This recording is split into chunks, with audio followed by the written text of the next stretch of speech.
If anybody's still here, the fire is on Front Street and it's time to go. It says everything about the ferocity of the fire on Hawaii's Maui island, that even people in their boats on the water weren't safe. The fire's on Front Street, it's time to go. I was the last one off the dock when the firestorm came through, and I just ran out to the beach and I ran south and I just helped everybody I could along the way. This escaping boat captured the horror as the harbour in the historic town of Lahaina was engulfed in flames. Hawaii is accustomed to wildfires, but nothing on this scale.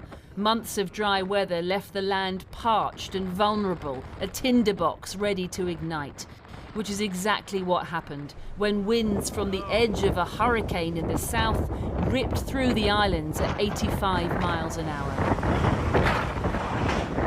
The result was immediate and catastrophic. Beat the horn, beat the horn.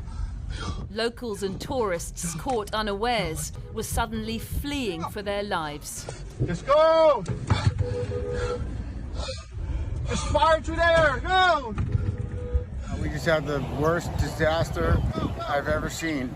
All Lahaina is burnt to a crisp, and it's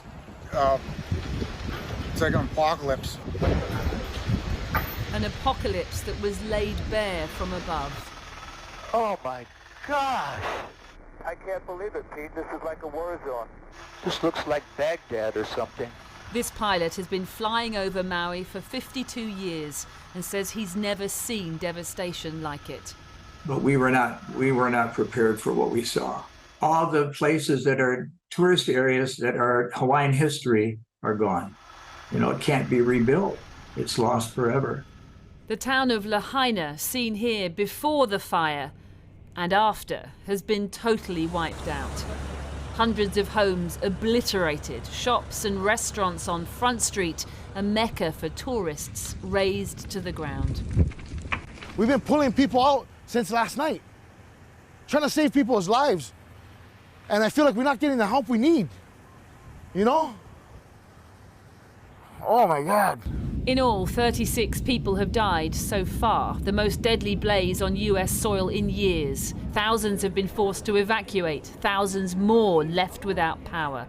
The catastrophe just the latest in a series of extreme weather-related disasters this year that scientists say are no doubt exacerbated by human-induced climate change. This man left the burning fires in Canada, but things went from bad to worse. We were actually going to go to Greece this summer, but there's a lot of wildfires there, so we didn't go to Greece because of the wildfires, and we came here and there's wildfires. The winds have now died down, allowing the US National Guard to battle the 3 separate blazes still burning on the island of Maui. As search and rescue efforts desperately continue, and authorities warn the death toll could yet rise. Siobhan Kennedy reporting. Well, joining me now is Erica Fleischman. She's the director of the Oregon Climate Change Research Institute. Thank you very much for coming on the program. I'm sure you share my shock, our shock at these extraordinary pictures of devastation, especially the historic town of Lahaina, which is the old capital of the Kingdom of Hawaii.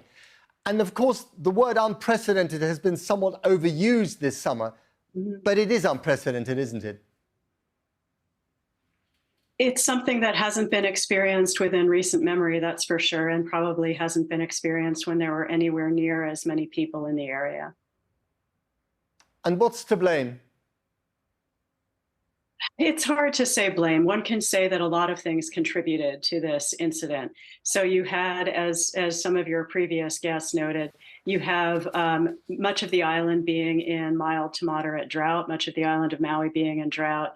You had those high winds that were a remnant of the hurricane that passed near the island. You have high numbers of people, and it's not clear yet what ignited this fire initially, but where there are many people, just inevitably there are more sparks.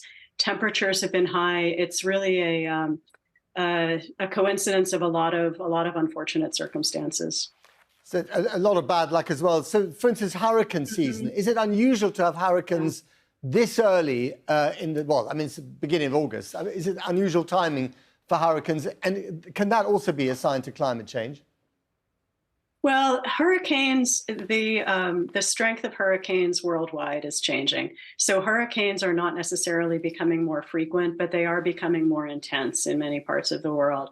And because sea levels are rising around the world, when hurricanes make landfall, you tend to have stronger storm surges, more flooding, and stronger negative effects on people. Now, those aren't necessarily tied to wildfires, but it's another type of extreme event that affects a tremendous number of people worldwide. And in terms of trends, is linked to climate change.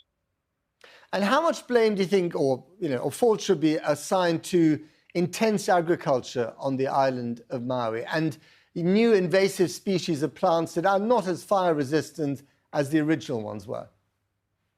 There's a worldwide trend in many ecosystems worldwide to very long-term replacement of natural vegetation or native vegetation with non-native vegetation. What we've seen in this area of Hawaii that's on fire is similar to what has happened in many Mediterranean climate parts of the world. So in the Mediterranean itself, in Australia, in the Western United States, where this is centuries of land use. This is centuries of how people have tried to make a living and how they have tried to live in these areas. You have a transition often to non-native grasses and shrubs that in many cases are more flammable than the native vegetation and that also do very well following fire. So I wouldn't say that it's agriculture's fault. I mean, we're seeing patterns that are related to worldwide human settlement and worldwide human population. I can say something about cause. I would hate to say blame. Okay. If you look at the wildfire season in Europe as well, and of course we had the wildfires in Canada, it does seem to have been a particularly bad year. China as well, a particularly bad year across the globe. Yeah, it is bad. There are some years that are worse than others. We're certainly, as you noted, seeing these types of events in many parts of the world. And I think in parts of the world that capture the world's imagination. So in some cases, what happens is there can be large wildfires in places where there aren't all that many people or that sort of don't capture global attention. And those are not necessarily reported. So certainly what's been happening this year is capturing the world's attention. And many of us hope that there will be a silver lining to that. Okay, I hope you're right. Erica Fleischman, thank you very much indeed.